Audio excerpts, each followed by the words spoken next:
नमस्कार, कलाम अकेडमी के digital platform पर आप सभी विद्यार्थियों का एक बार फिर से स्वागत, अभिनंदन, आदाब, आभार, इस्तकबाल, खैर मकदम है। मैं हूं विवेक, एक बेहद महत्वपूर्ण कक्षा लेकर आप लोगों के बीच में हाजिर हूं और इस विशेष कक्षा में जिस विषय पर हम चर्चा करेंगे, इस वीडियो में जिस चीज़ के ऊपर हम बात करेंगे वो है अधिगम का अंतरण या फिर अधिगम का स्थानांतरण। अधिगम अंतरण, इसके लिए एक शब्द इस्तेमाल होता है और कई पुस्तकों में आप इसे अधिगम स्थानांतरण भी पढ़ते हैं। अधिगम अंतरण, अधिगम स्थानांतरण। तो इसे हम जानने की कोशिश करेंगे। यहां से प्रश्न बनने की पूरी संभावना रहती है। 3-4 महत्वपूर्ण बिंदु हैं जिन्हें जानना है। अधिगम के स्थानांतरण के कुछ विशेष सिद्धांत हैं, उन सिद्धांतों को समझना है। तो आइए इस यात्रा को प्रारंभ करते हैं कि क्या होता है अधिगम अंतरण और क्या है अधिगम स्थानांतरण, जिसे हम अंग्रेजी में ट्रांसफर ऑफ लर्निंग कहते हैं। प्रिय साथियों, ऐसा आपने सुना होगा कि अधिगम की जो प्रक्रिया है वो जीवन पर्यंत चलती है। जीवन पर्यंत यानी कि ताउम्र व्यक्ति कुछ ना कुछ सीखता रहता है, लेकिन कई बार ऐसा होता है कि पुराने सीखे हुए का प्रभाव नए सीखे हुए पर पड़ता है। पुराना कुछ सीख रखा है, वो नए सीखे हुए को ज्यादा बेटर बना दे। कई बार ऐसा होता है कि पुराना कुछ आपने सीख रखा है तो नया जो आपने सीखा है उसमें समस्या उत्पन्न हो। कई बार कोई समस्या उत्पन्न ही नहीं होती। तो व्यक्ति के जीवन के अधिगम कौशल में अगर एक कौशल, एक अधिगम दूसरे अधिगम को प्रभावित करता है, चाहे वो धनात्मक रूप से करे, चाहे ऋणात्मक रूप से करे, चाहे पॉजिटिवली करे, चाहे नेगेटिवली करे, वो क्या कहलाता है? अधिगम अंतरण या फिर अधिगम का स्थानांतरण। तो लिखना शुरू कीजिए। अधिगम प्रक्रिया में जब पूर्व में सीखे हुए अधिगम या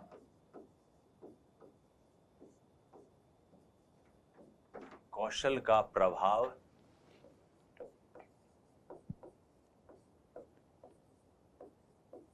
नवीन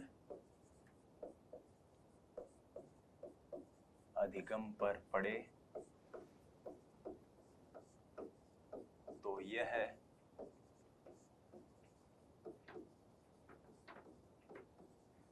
अधिगम स्थानांतरण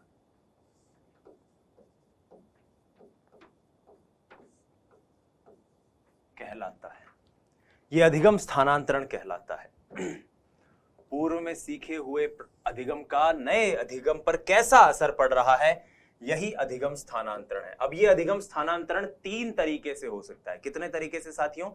3 तरीके से हो सकता है। तो पहला तरीका जो अधिगम स्थानांतरण का है उसे हम कहते हैं धनात्मक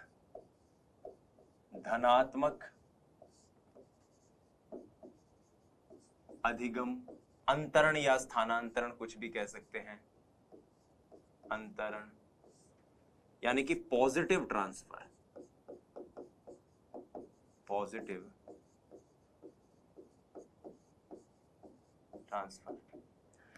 जो आप नया सीख रहे हो उस नए सीखे हुए को पुराना सीखा हुआ सकारात्मक रूप से प्रभावित करे तो ये क्या है?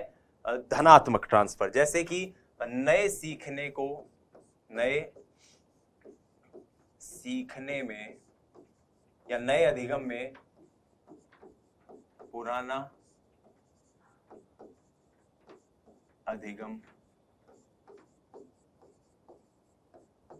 सहयोग करे। नए सीखने में पुराना अधिगम सहयोग करे। सहयोग कैसे करेगा? कि आपने कुछ नया सीखा है, उस नए सीखे हुए को पुराना हेल्पफुल कर रहा है। जैसे मान लो आप साइकिल चलाना सीख रहे हो या साइकिल चलाना आप सीख गए। अब साइकिल चलानी आपको आती है और कोई आपको कहे कि भाई अब जो स्कूटी चलाएगा तो स्कूटी में क्या है, साइकिल की तरह पेडल भी नहीं मारने, बस बैलेंस करना है जैसे तू साइकिल में करता था। तो साइकिल चलाना मददगार साबित हुआ स्कूटी सीखने में या स्कूटी चलाने में। ठीक है, तो ये एक तरह से क्या है, धनात्मक अधिगम अंतरण है। लेकिन इसका ठीक उल्टा अगर हो, ठीक उल्टा कैसे, यानी कि वो परिस्थिति जब ऋणात्मक अंतरण हो, ऋणात्मक अधिगम अंतरण, नेगेटिव ट्रांसफर,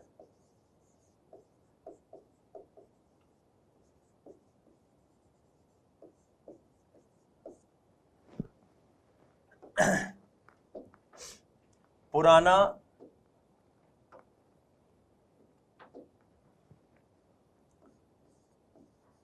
नया सीखने में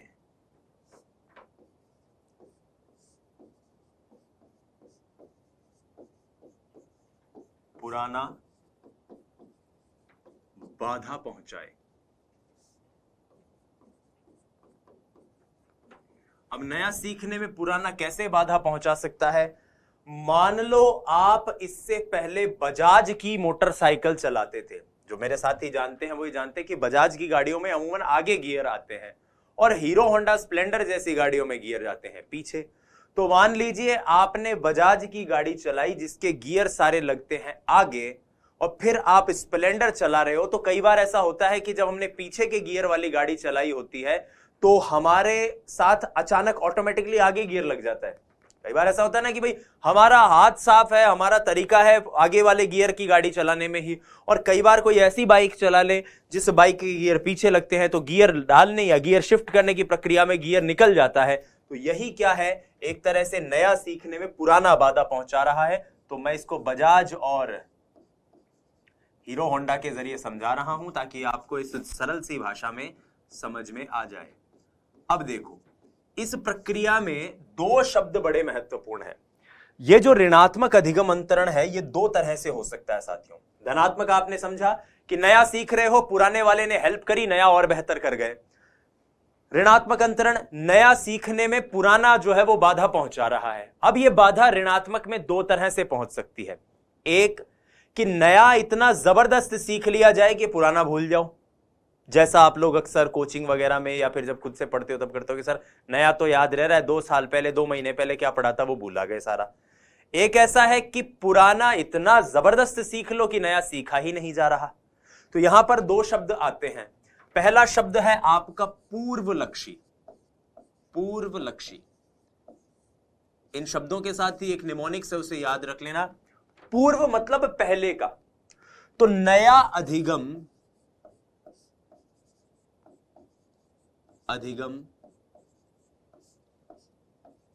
पहले को प्रभावित करे, यानी पुराने अधिगम को प्रभावित करे।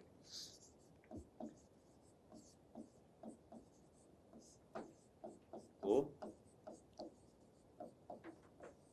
प्रभावित करे। और एक है प्रतिलक्षी। प्रतिलक्षी का मतलब कि पुराना इतना स्ट्रांग है कि नया सीखा ही नहीं जा रहा। पुराना अधिगम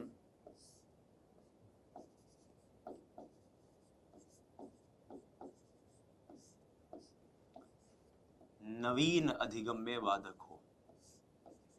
नवीन अधिगम में बाधा पहुंचाए।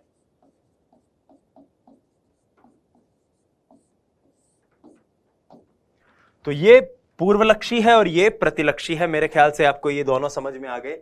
इसके अलावा एक तीसरा अधिगम और स्थानांतरण हो सकता है। अधिगम स्थानांतरण का एक तीसरा प्रकार और हो सकता है जिसको हम कहते हैं जीरो ट्रांसफर, शून्य स्थानांतरण। यानी नए और पुराने अधिगम में कोई ऐसा तारतम्य ही नहीं है, कोई ऐसी सिमिलैरिटी ही नहीं है, कोई ऐसी समानता ही नहीं है जिससे एक दूसरे को अगर मदद पहुंचाए या एक दूसरे को प्रभावित करे या एक दूसरे में बाधा पहुंचाए, एक दूसरे की सहायता करे, वो क्या होगा? जीरो ट्रांसफर या शून्य स्थानांतरण। तो एक तीसरा शब्द और यहां पर महत्वपूर्ण है और वो क्या है? शून्य स्थानांतरण या शून्य अंतरण, कुछ भी कह सकते हैं आप। Zero transfer.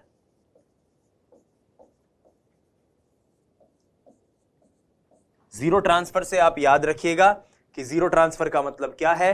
जीरो ट्रांसफर का मतलब सिंपल सा है कि नए और पुराने अधिगम में कोई ना तो सहायता मिल रही हो ना बाधा पहुंचा रही हो। जैसे मान लो आप सीख रहे हो म्यूजिक और आप सीख रहे हो कार चलाना, तो पेटी बाजा बजाना या गिटार बजाना और कार चलाना सीखने में ना तो कोई समानता है ना कोई अंतर है, ना तो ये एक दूसरे के ऊपर बाधा पहुंचा सकती है और ना ही एक दूसरे के सीखने में मददगार साबित हो सकती है।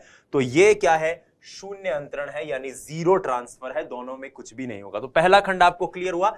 एक प्रकार का सीखा हुआ ज्ञान किसी भी प्रकार से दूसरे को प्रभावित करे, अधिगम अंतरण है।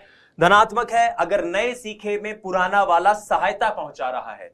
ऋणात्मक है अगर बाधा पहुंच रही है। बाधा दो तरह से हो सकती है, पूर्वलक्षी कि पुराना भूल जाओ नया सीखने के चक्कर में, प्रतिलक्षी कि पुराना इतना स्ट्रांग सीखा हुआ है कि नया सीख ही नहीं पा रहे हो। तो ये क्या है, शून्य माफ कीजिएगा ऋणात्मक अधिगम अंतरण और शून्य अधिगम अंतरण, जिसमें ना तो पॉजिटिव है ना ही नेगेटिव है। आइए अब बात करते हैं आगे बात करते हैं तो हम अधिगम स्थानांतरण को लेकर तीन मुख्य बिंदु हमारे समझ में आते हैं। क्या है वो तीन मुख्य बिंदु, आइए जान लेते हैं। तीन शब्द यहां पर बहुत ही उपयोगी हैं, जिनमें पहला शब्द है क्षैतिज अंतरण। क्षैतिज अंतरण, जिसको हम हॉरिजॉन्टल ट्रांसफर कहते हैं।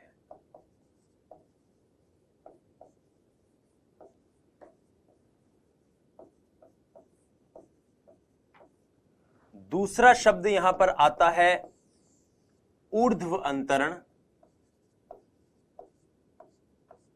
ऊर्ध्व अंतरण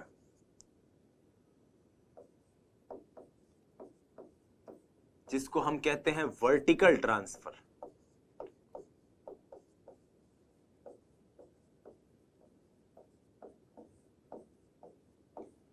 और तीसरा है द्विपार्श्विक अंतरण।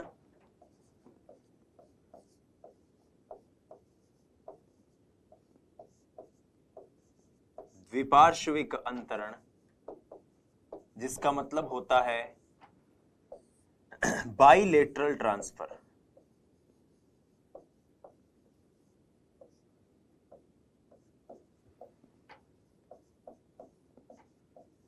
Bilateral transfer. अब ये तीनों क्या है, क्षैतिज अंतरण क्या है, ऊर्ध्व अंतरण क्या है, द्विपार्श्विक अंतरण क्या है, आइए इन तीनों को जानने की कोशिश कर सकते हैं।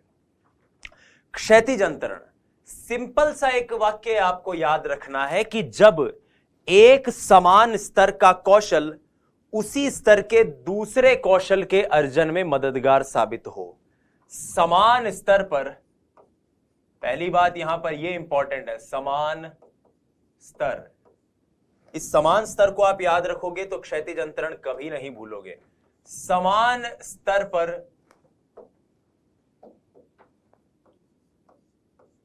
एक अधिगम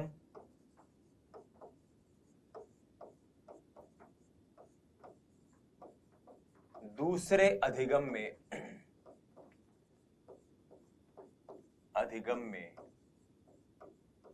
सहायक हो।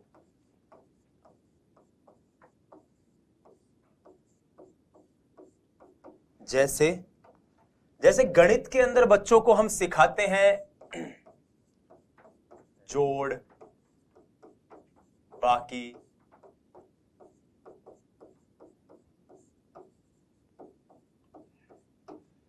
गुणा भाग, ये करीब करीब एक ही अवस्था में बालक के सामने आते हैं। तो अगर जोड़ने का संप्रत्यय उसने समझ लिया तो जाहिर सी बात है ये उसके घटाने के संप्रत्यय में भी मददगार साबित होगा। घटाने का संप्रत्यय, जोड़ने का संप्रत्यय उसने अच्छे सीखा तो हो सकता है वो गुणा का संप्रत्यय अच्छे से सीख पाए। गुणा का संप्रत्यय अच्छे से सीखा तो हो सकता है वो भाग का संप्रत्यय अच्छे से सीख पाए। तो यही क्या है, एक तरह का क्षैतिज अंतरण है। कुछ स्टैंडर्ड रेफरेंस बुक्स क्षैतिज अंतरण में यह भी मानती है कि एक समान शिक्षण स्तर पर बच्चा गणित में कुछ सीख ले। गणित के प्रश्नों को हल करने के लिए मान लीजिए उसने डिफरेंशिएशन सीख लिया, डिफरेंशिएशन सीख लिया एक बालक ने, और ये डिफरेंशिएशन उसकी मदद कर रहा है उसी स्तर के फिजिक्स के सवाल हल करने में। उसी स्तर के फिजिक्स के सवाल हल करने में ये डिफरेंशिएशन उसकी मदद कर रहा है। तो ये क्या है, ये एक तरह का क्षैतिज अंतरण है। ये एक तरह की कौन सी ट्रांसफर ऑफ लर्निंग है, ये हॉरिजॉन्टल ट्रांसफर ऑफ लर्निंग है। मेरे ख्याल से आपको अच्छे से क्लियर हो गया होगा। फिर बात करते हैं ऊर्ध्व अंतरण की, यानी कि वर्टिकल ट्रांसफर की। वर्टिकल ट्रांसफर जिसमें एक स्तर तो समान होता है जिस स्तर पे सीखा जाता है, लेकिन एक स्तर होता है उच्च स्तर का। उच्च स्तर पर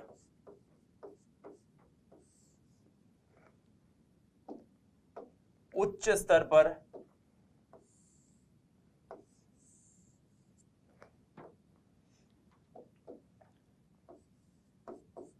निम्न स्तर का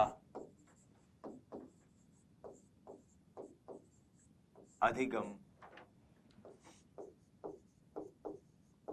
सहायक हो।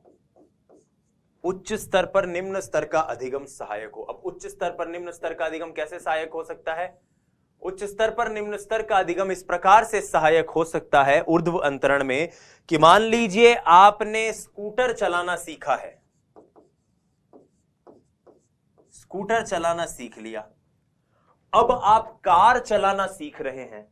तो स्कूटर के चलाने के दौरान मान लिया हमने कि बैलेंस बनाना, स्टार्ट करना, ये सारी चीजें कार में नहीं होंगी, लेकिन स्कूटर चलाने का अनुभव किसी न किसी रूप में कार चलाने में सहायक तो होगा।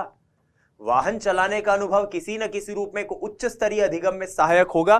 तो इसी प्रकार से स्कूटर चलाने का अनुभव जैसे कार चलाने में मदद करे, वही क्या है? आपका उच्च स्तरीय अधिगम अंतरण है, जिसको आप ऊर्ध्व अंतरण कहते हैं। वर्टिकल यानी एक लेवल पर कुछ सीखा, वो आपके दूसरे लेवल पर सीखने में मदद करे। जैसे मान लो आपने प्लस माइनस तो अभी यहां सीख लिए, स्कूल के एज में ही तो सीखे थे, जोड़ बाकी गुणा भाग। लेकिन अब जब आप इन एग्जाम्स की तैयारी कर रहे हो, जो कुछ साथी मैथमेटिक्स सब्जेक्ट के साथ तैयारी कर रहे हैं, उनको वही चीज अब गणित के सवालों को हल करने में मदद कर रही है ना। वो जो जोड़ बाकी गुणा भाग उन्होंने उस वक्त सीखे थे, उनसे अब अभी जो अधिगम कौशल कर रहे हैं या अधिगम अर्जन कर रहे हैं, उसमें सहायता मिल रही है। तो यही आपका क्षैतिज और ऊर्ध्व अंतरण है, इसे याद रखना। क्षैतिज से मतलब है हॉरिजॉन्टल, एक ही लेवल पर चीज हो रही है, और ऊर्ध्व या वर्टिकल का मतलब है कि यहां पर आपने लोअर लेवल पर कुछ सीखा और उसकी हेल्प मिल रही है आपको, उससे हेल्प मिल रही है आपको ऊंचे लेवल पर। फिर आता है द्विपार्श्विक। द्विपार्श्विक बहुत ही एक तरह से कह सकते हैं दिलचस्प अधिगम अंतरण है, क्योंकि यह बात करता है मनुष्य के शरीर की। ये कहता है शरीर दो भागों में बटा हुआ है, दो भागों में विभक्त है। शरीर दो भागों में विभक्त है, एक लेफ्ट पोर्शन, एक राइट पोर्शन। जब लेफ्ट साइड से कोई अधिगम आपने किया और वो राइट साइड के बॉडी पार्ट को कोई चीज सीखने सिखाने में मदद कर रहा है, तो ये द्विपार्श्विक अंतरण है। मैं फिर दोहरा दूं, केवल शरीर से जुड़ी हुई चीज है कि लेफ्ट साइड का अधिगम आपके राइट साइड में मदद करे। लेफ्ट साइड में कुछ सीखा आपने, वो आपकी मदद कर रहा है राइट साइड में, और ठीक इसी प्रकार से अगर राइट साइड से कुछ सीखा आपने, वो आपकी मदद कर रहा हो लेफ्ट साइड में। जैसे मान लो आपने दाएं हाथ से लिखना सीख लिया, अब आपकी इच्छा हुई कि मैं बाएं हाथ से लिखना सीखूं, तो दाएं हाथ से लिखना सीखने के दौरान आपने कैसे पेंसिल पकड़ी होगी, कैसे आप उससे लिखते थे, कैसे मिटाते थे, ये चीज आपका बाएं हाथ से आप सीखोगे। तो दाएं हाथ से सीखा हुआ कौशल आपके बाएं हाथ में मदद कर रहा है किसी कौशल को सीखने में। ठीक इसी प्रकार से मान लो आप क्रिकेट खेल रहे हो, पहले आप दाएं हाथ से बैटिंग करते थे और अब आपको लगे कि नहीं मुझे बाएं हाथ से बैटिंग करनी चाहिए, तो बैटिंग के कौशल के दौरान आपने जो जो चीजें दाएं हाथ से करनी सीखी थी, वही चीजें अब आप बाएं हाथ से करनी सीख रहे हो। यही क्या है? बायलेटरल ट्रांसफर है, या इसे द्विपार्श्विक अंतरण भी कहा जाता है। मेरे ख्याल से ये वाला सेक्शन, ये वाला पॉइंट भी आपको बहुत अच्छे से क्लियर हो गया होगा। आइए आगे बढ़ते हैं। अब अधिगम अंतरण के प्रभाव में दो और प्रमुख अंतरण हैं जिन्हें हमें जानना है। इसकी बात एनसीईआरटी में भी कही गई है, इसलिए बहुत ज्यादा महत्वपूर्ण हो जाता है। तो अधिगम अंतरण के प्रभाव में हम दो प्रकार के अधिगम अंतरण पढ़ते हैं। एक तो है विशिष्ट अधिगम अंतरण, विशिष्ट अधिगम अंतरण,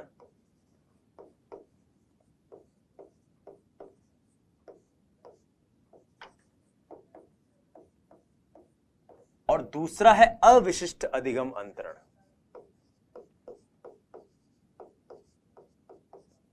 अविशिष्ट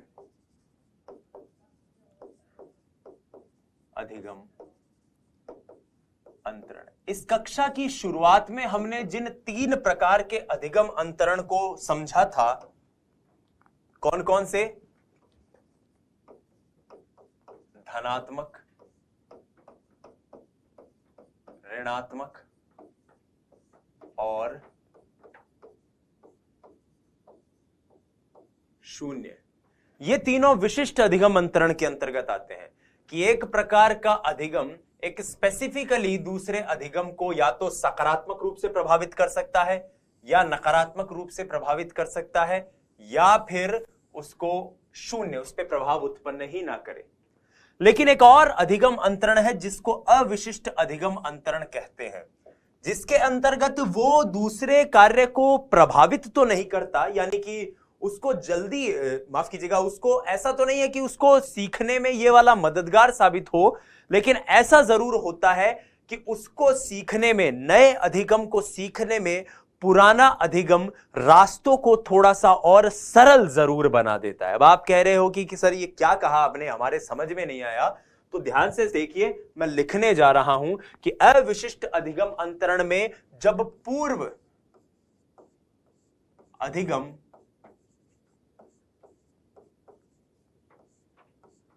दूसरे प्रकार के अधिगम को, दूसरे प्रकार के अधिगम को सुगम्य बना दे, सुगम्य बना दे।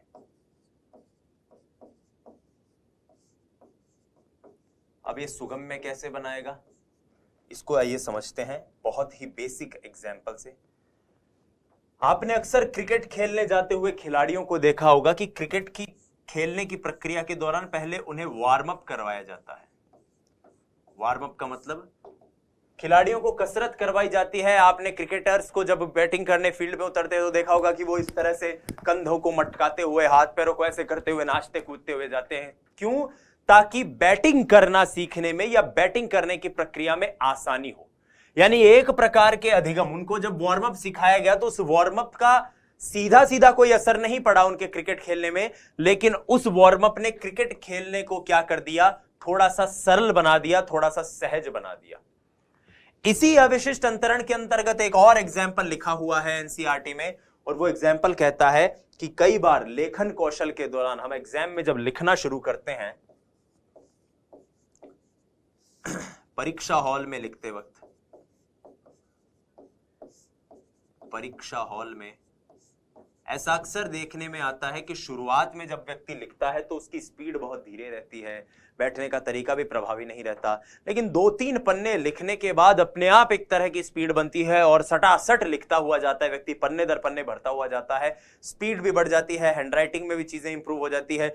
तो ये क्या है? ये परीक्षा हॉल में जिस प्रकार से व्यक्ति लिखना शुरू करता है, या प्रश्न पत्रों का जो लिखना है, वो भी एक प्रकार का अविशिष्ट अंतरण ही है, जहां पर एक प्रकार से आपने कुछ भी सीखा, एक प्रकार का अधिगम जो आपने किया, उस अधिगम ने उसी प्रकार की चीजों को सीखने में एक तरह से आपकी मदद करी, एक तरह से आपकी सहायता करी, और यही क्या है? अविशिष्ट अधिगम अंतरण है। पूर्व अधिगम दूसरे प्रकार के अधिगम को और सुगम्य जहां पर बना दे। तो यहां पर हमने 3 चीजें अब तक डिस्कस कर ली हैं। पहले हमने धनात्मक, ऋणात्मक और शून्य को डिस्कस किया कि किस प्रकार से पॉजिटिवली ट्रांसफर होती है चीजें, नेगेटिवली ट्रांसफर होती है और ट्रांसफर ही नहीं होती। फिर हमने बात करी क्षैतिज अंतरण की, जहां एक ही लेवल पर कोई चीज सीखी हुई उसी लेवल पर दूसरी चीज को हेल्प करे। फिर हमने वर्टिकल की बात करी कि एक लेवल पर कुछ सीखा, उसने दूसरे लेवल पर काम किया। फिर हमने बात करी द्विपार्श्विक की, बायलिटरल की, कि बाएं हाथ से कोई सीखा हुआ कौशल दाएं हाथ की मदद कर रहा है। फिर हमने विशिष्ट और अविशिष्ट अधिगम अंतरण के ऊपर बात जानने की कोशिश की। अब जो हम पढ़ने जा रहे हैं वो है अधिगम का स्थानांतरण के अंतर्गत जितने भी सिद्धांत हैं, कुल 5-6 सिद्धांत हैं जिनके नाम आपको याद करने हैं। जिन सिद्धांतों के साथ उनके प्रतिपादकों के नाम है, वो प्रतिपादकों के नाम भी आपको याद करने हैं। तो आइए अब अधिगम के सिद्धांत, स्थानांतरण के सिद्धांत जो हैं उनकी चर्चा करते हैं। तो लिखते हैं अधिगम, अधिगम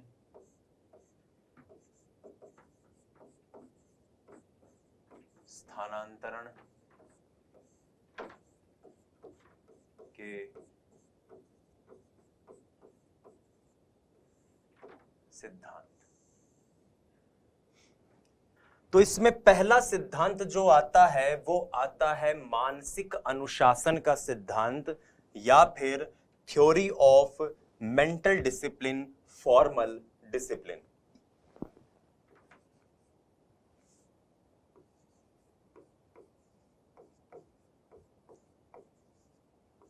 मानसिक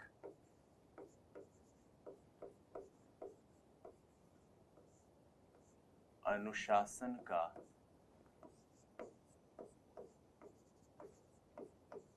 सिद्धांत, थ्योरी ऑफ फॉर्मल डिसिप्लिन या मेंटल डिसिप्लिन, कुछ भी कह सकते हो आप इसे। अब वर्तमान की परिप्रेक्ष्य में मैं बात करूं तो यह सिद्धांत प्रभावी नहीं है। इस सिद्धांत का खंडन कर दिया गया है। क्यों खंडन किया गया है? क्योंकि यह सिद्धांत कहता है कि अधिगम अपने आप होता है। अधिगम स्वतः होता है। यह सिद्धांत कहता है कि अधिगम अपने आप होता है, नंबर एक। नंबर दो, ये कहता है कि अगर आप कोई चीज सीख रहे हो, किसी एक प्रकार का अधिगम कौशल आपने अर्जित कर लिया, तो वो अधिगम कौशल भविष्य के सभी अधिगम कौशलों में धनात्मक स्थानांतरण करेगा। यानी आपने कुछ सीख लिया, वो बाकी सारी चीजों में पॉजिटिवली मदद करेगा। तो आप स्वयं जानते हो कि मान लो मैंने मैथ्स सीख ली, अब मैथ्स को अगर मैं जानता हूं तो क्या मेरा मैथ्स पढ़ना मेरे हिंदी पढ़ने में सहायक हो सकता है? या हिंदी तो चलो आप फिर भी कह दो कि सर सब्जेक्ट ही है, क्या वो सब्जी काटना सीखने में या फिर खाना बनाना सीखने में या फिर कोई कुश्ती फाइटिंग सीखने में क्या गणित सीखना सहायक हो सकता है? लेकिन ये तो कह रहा है कि कुछ भी आपने सीखा वो बाकी सब चीजों में एक प्रकार का कौशल बाकी सभी में धनात्मक स्थानांतरण करेगा। तो वर्तमान में ये इतना कारगर नहीं है, इसको रिजेक्ट कर दिया गया है, इस थ्योरी को। कौशल अन्य सभी में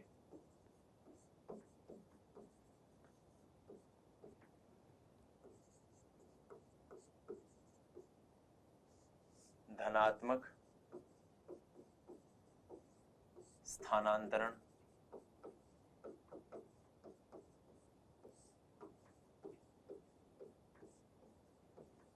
करता है। दूसरा जो सिद्धांत हमें पढ़ने को मिलता है, जिससे कई बार प्रश्न सीधा सीधा पूछा भी गया है, वो दूसरा सिद्धांत है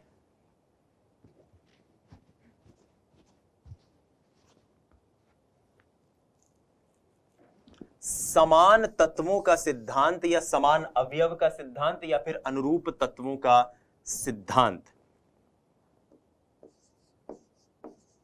समान अवयव अनुरूप तत्वों का सिद्धांत।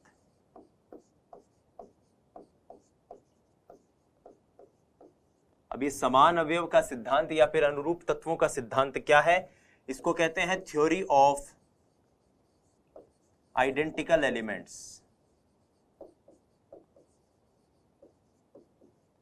अब ये थ्योरी ऑफ आइडेंटिकल एलिमेंट्स क्या है, ये जानने से पहले आपको एक व्यक्ति का नाम जानना है, वो सबसे ज्यादा जरूरी है, और उस व्यक्ति का नाम होता है E.L. थॉर्नडाइक। आप समझ गए होंगे कि उनका नाम मैं यहां पे क्यों लिखवा रहा हूं। वो इसलिए क्योंकि समान तत्वों का सिद्धांत या अनुरूप तत्वों का सिद्धांत जो है वो इन्हीं के द्वारा दिया गया है। उसके प्रतिपादक एडवर्ड ली थॉर्नडाइक ही है। एडवर्ड थॉर्नडाइक कहते हैं कि दो प्रकार के अधिगमों के बीच में जितनी सादृश्यता होगी, सादृश्यता यानी कि एनालॉजी जितनी होगी, समान या फिर एक जैसे आइडेंटिकल एलिमेंट्स जितने होंगे, उतना ही उन्हें सीखने में मदद होगी। सादृश्यता यानी कि एनालॉजी। आपको याद हो तो मैं एक बार दोहरा देता हूं, जब हमने थॉर्नडाइक के गौण नियम पढ़े थे, उन गौण नियमों में मैंने स्पेसिफिकली इस बात की चर्चा की थी कि सादृश्यता द्वारा अनुक्रिया का अधिगम गौण नियम जो एडवर्ड थॉर्नडाइक बताते हैं वो कुछ और नहीं है बल्कि एक तरह से कह सकते हैं कि उनके द्वारा दिया गया अधिगम स्थानांतरण का सिद्धांत ही है। याद है आपको, तो मैंने कहा था तो जितने दो अधिगमों में जितने आइडेंटिकल एलिमेंट्स होंगे, समान तत्वों की संख्या जितनी होगी, दो अधिगम में समान तत्वों की संख्या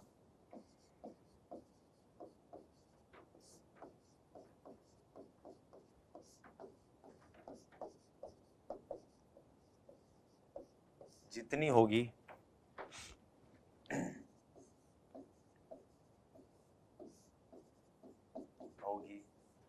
अधिगम अंतरण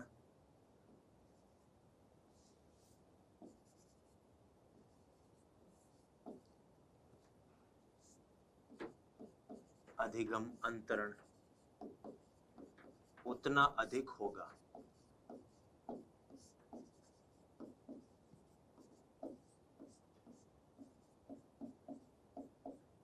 अब इस प्रक्रिया में आप ऐसे समझ सकते हो कि कोई व्यक्ति कार चलाना सीख रहा है। अब कार चलाने सीखने से अगर वो भविष्य में ट्रक चलाए या बस चलाए तो कार चलाना सीखने की प्रक्रिया में जितने आइडेंटिकल एलिमेंट्स हैं, जितने समरूप तत्व हैं, जितने समान तत्व हैं, उन तत्वों ने उसकी ज्यादा मदद की ना। वो जब बस चलाने गया या ट्रक चलाने गया उसमें यही समान तत्व का या समान अवयव का या अनुरूप तत्व का सिद्धांत है, थ्योरी ऑफ आइडेंटिकल एलिमेंट्स है, जिसकी बात एडवर्ड ली थॉर्नडाइक करते हैं। इसके बाद तीसरा सिद्धांत जो आता है वो आता है सामान्यीकरण का सिद्धांत, जिसको थ्योरी ऑफ जनरलाइजेशन भी कहते हैं। तीसरा क्या है?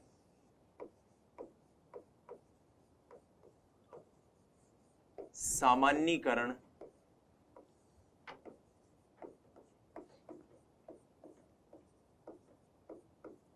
सिद्धांत, theory of generalization. Theory of generalization की बात, सामान्यीकरण के सिद्धांत की बात करने वाले जो मनोवैज्ञानिक हैं उनका नाम होता है चार्ल्स जड। चार्ल्स जड इस मनोविज्ञान के अधिगम अंतरण के सिद्धांत के प्रतिपादक हैं। वो कहते हैं कि दो प्रकार के अधिगम अंतरण में, पहले अधिगम अंतरण में कुछ ऐसे सामान्य सिद्धांत, ऐसे जनरल प्रिंसिपल्स होते हैं जिनको व्यक्ति याद कर लेता है, और जैसे ही व्यक्ति किसी दूसरे प्रकार के अधिगम में जाता है तो वो उसकी मदद से उस क्वेश्चन का या उस प्रश्न का उत्तर दे सकता है, समस्या का समाधान कर सकता है, अधिगम अंतरण कर सकता है। तो आप ऐसे समझिए कि सीखने की प्रक्रिया में, अधिगम की प्रक्रिया में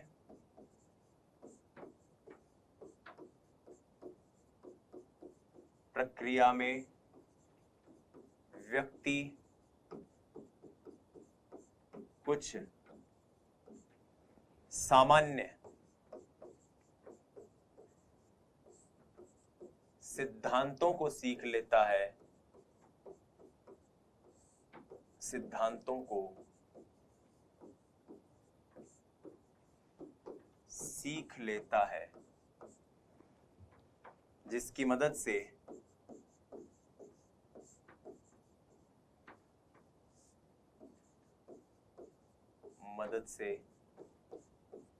एक अधिगम से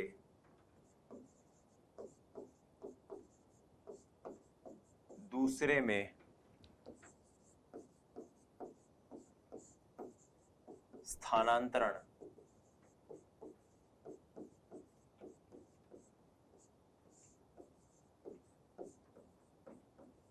कर पाता है। एक अधिगम से दूसरे में स्थानांतरण कर पाता है किस तरह से? सामान्य सिद्धांतों को सीख लेता है उस तरह से। अब देखिए, आप समझिए कि कैसे।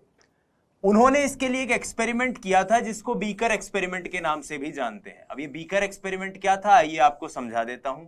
उन्होंने पानी का एक बाउल लिया और उस बाउल के अंदर बीचों बीच उस बाउल में उन्होंने एक सिक्का रख दिया। क्या रख दिया? एक सिक्का रख दिया था उस बाउल में, और वो बाउल जो था वो पानी का भरा हुआ था।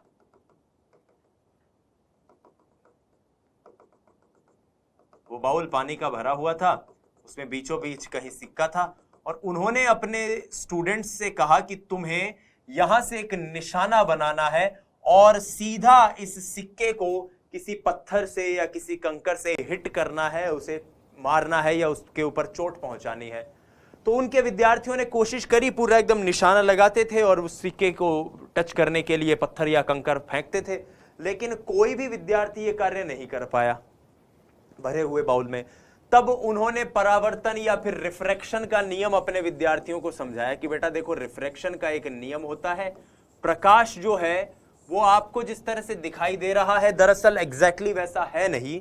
प्रकाश किसी भी एक मीडियम से दूसरे मीडियम में जाता है तो उसकी गति बदल जाती है, या फिर किसी भी वस्तु को भी जब आप एक मीडियम से दूसरे मीडियम में जाओगे, पेनिट्रेट कराओगे, तो उसकी गति भी बदल जाएगी। इस प्रकार से भौतिक विज्ञान का एक सरल सा नियम उन्होंने समझाया और कहा भी इस नियम की मदद से तुम कोशिश करो इस बाउल को या इस बीकर को हिट करने की। और जब उनके विद्यार्थियों ने उस बाउल की, उस नियम की मदद से जब उसे हिट करने की कोशिश करी, तो सभी के सभी विद्यार्थी सफलतापूर्वक इस कार्य को कर पाए। और यहां से चार्ल्स जड ने इस सामान्यीकरण का सिद्धांत दिया।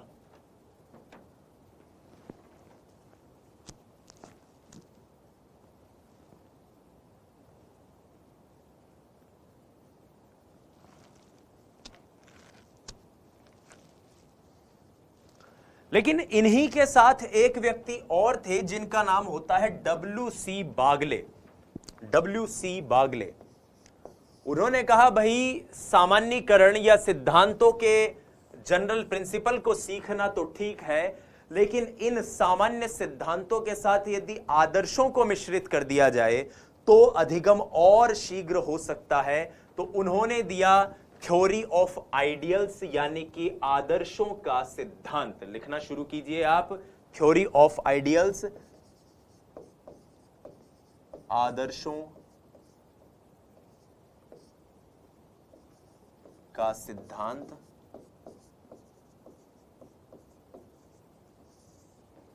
थ्योरी ऑफ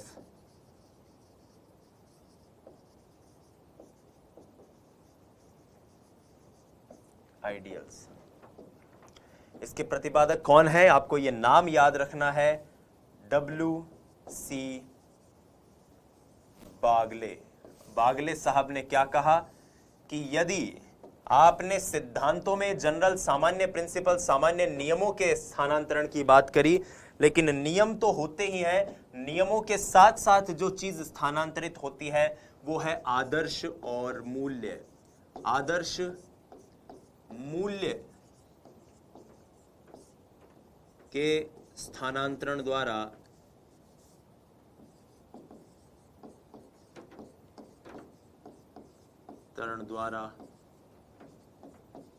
अधिगम शीघ्र होता है। शीघ्र होता है, ये बात W.C. बागले साहब ने कही अधिगम के स्थानांतरण के सिद्धांतों में। छठा स्थान, माफ कीजिएगा, पांचवा जो सिद्धांत इसमें हम पढ़ते हैं वो है आरोपण का सिद्धांत। आरोपण का सिद्धांत, और ये सिद्धांत आपको याद हो तो जब मैंने गेस्टाल्टवाद आपको बताया था तब भी मैंने कहा था कि आरोपण का सिद्धांत कुछ और नहीं है, सूझ का एक परिस्थिति से दूसरी परिस्थिति में स्थानांतरण ही है। आपको याद हो कोहलर के एक्सपेरिमेंट में हमने पढ़ा था। तो यहां पर गेस्टाल्टवादियों का सिद्धांत प्रमुखतः है हमारे सामने आता है, जिसका नाम है पक्षांतर का सिद्धांत या आरोपण का सिद्धांत। पक्षांतर का सिद्धांत या आरोपण का सिद्धांत।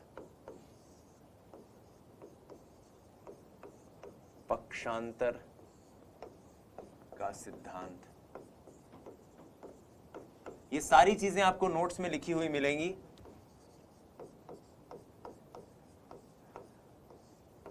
आरोपण का सिद्धांत,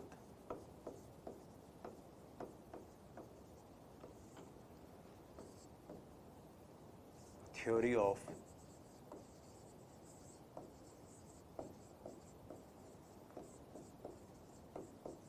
ट्रांसपोर्टेशन, और इसके प्रतिपादक के रूप में हम जिनका नाम जानते हैं वो सभी गेस्टाल्टवादी मनोवैज्ञानिक हैं।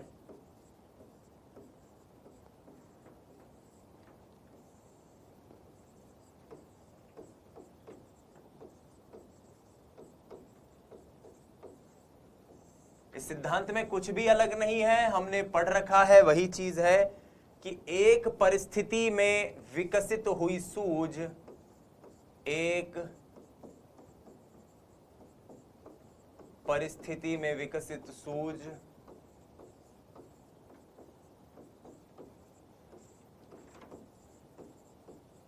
दूसरी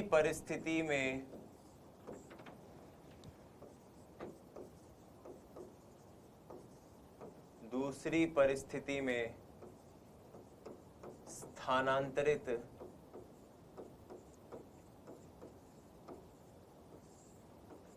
की जा सकती है। फिर यहां पर दो और सिद्धांत बचते हैं। एक सिद्धांत बचता है जिसके बारे में हम कहते हैं सीखना सीखने का सिद्धांत। सीखना सीखने का सिद्धांत।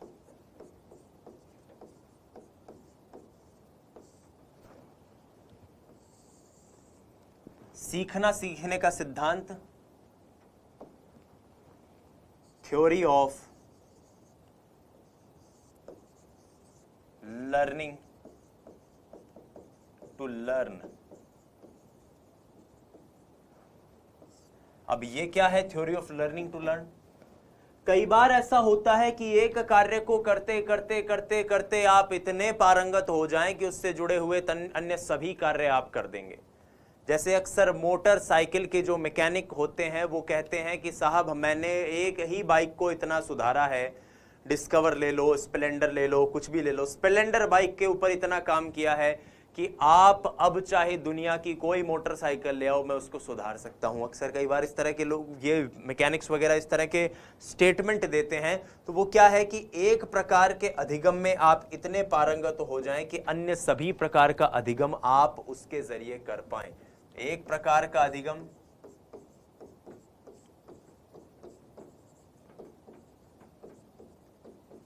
और आपकी मदद किस में कर रहा है? अन्य सभी प्रकार के अधिगम में, उससे मिलते जुलते। नहीं तो वो मेंटल सेट वाला हो जाएगा ना, अगर ये उससे मिलता जुलता नहीं हो तो आप कह सकते हो कि साहब ये तो एक प्रकार का अधिगम अन्य सभी प्रकार के में हेल्प कर रहा, तो ये तो पहला वाला सिद्धांत ही हो गया। पहला वाला सिद्धांत नहीं है, ये ध्यान रखिएगा कि एक प्रकार का अधिगम अन्य सभी प्रकार के अधिगम में सहायक हो और वो उससे मिलते जुलते। तभी तो मैंने मैकेनिक वाला एग्जांपल दिया। वैसे थोड़ी कि साहब मैं गाड़ी ठीक कर सकता हूं तो अब आप बोलो आप ये मार्कर मेरे को दो, मैं साइकोलॉजी भी पढ़ा सकता हूं, वो नहीं होगा, वो एक अलग चीज है। वहां तो दोनों में कोई अंतर ही नहीं है। लेकिन यहां पर क्या है, उसी से मिलते जुलते अगर कोई अन्य कार्य उसके सामने आए तो वो जरूर उन्हें कर लेगा। उसने अपने काम में इतनी प्रोफिशिएंसी हासिल कर ली है। एक और सिद्धांत जिसको हम अधिगम अंतरण के सिद्धांत के अंतर्गत ही कई बार पढ़ते हैं, वैसे अधिगम अंतरण कहना उसके लिए ज्यादा सही शब्द नहीं होगा, वो सिद्धांत है टू फैक्टर थ्योरी, जिसको हम पढ़ते हैं बुद्धि के अंतर्गत।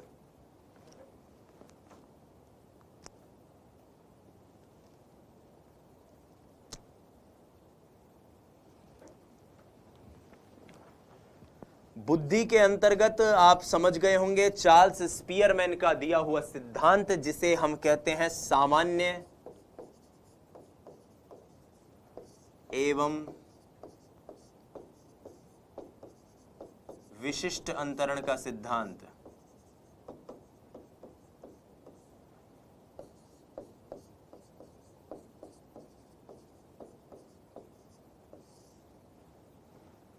Theory of G and S factor. तो theory of G and S factor कौन है इसके प्रतिपादक? इसके प्रतिपादक हैं चार्ल्स स्पीयरमैन, वही चार्ल्स स्पीयरमैन जिनकी टू फैक्टर थ्योरी हम यहां पर पढ़ते आए हैं। और ये जो सिस्टम है, ये जो सिद्धांत है, ये सिद्धांत कहता है कि किसी भी प्रकार के अधिगम में दो प्रकार के कारक होते हैं, एक होता है सामान्य और दूसरा होता है उस अधिगम में विशिष्ट कारक। सामान्य और विशिष्ट कारक दो प्रकार के कारक होते हैं। जब भी व्यक्ति अधिगम करता है तो सामान्य कारक स्थानांतरित हो जाता है, सामान्य कारक स्थानांतरित होता है, सामान्य कारक का स्थानांतरण होता है।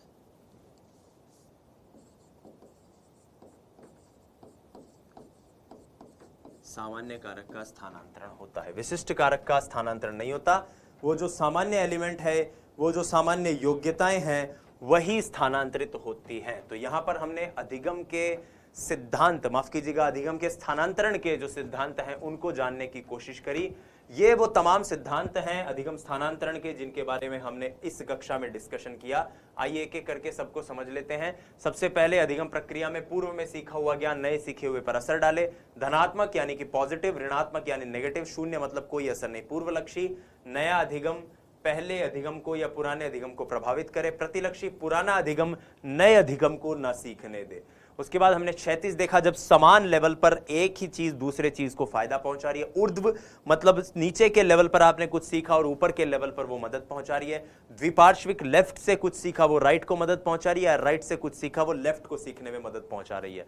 विशिष्ट अधिगम अंतरण में धनात्मक, ऋणात्मक और शून्य तीनों होते हैं, लेकिन अविशिष्ट पूर्व अधिगम को इस प्रकार से तैयार करता है कि पूर्व अधिगम दूसरे प्रकार के अन्य अधिगम को सरल बना देता है, सुगम्य बना देता है, सहज बना देता है।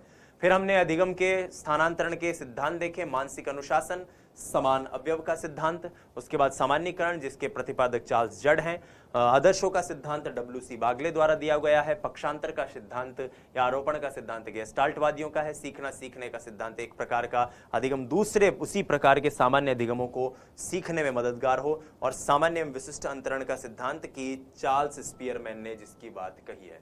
बहरहाल साथियों, बहुत बहुत धन्यवाद आप लोगों ने इस वीडियो को देखा। धन्यवाद, जय हिंद, वंदे मातरम।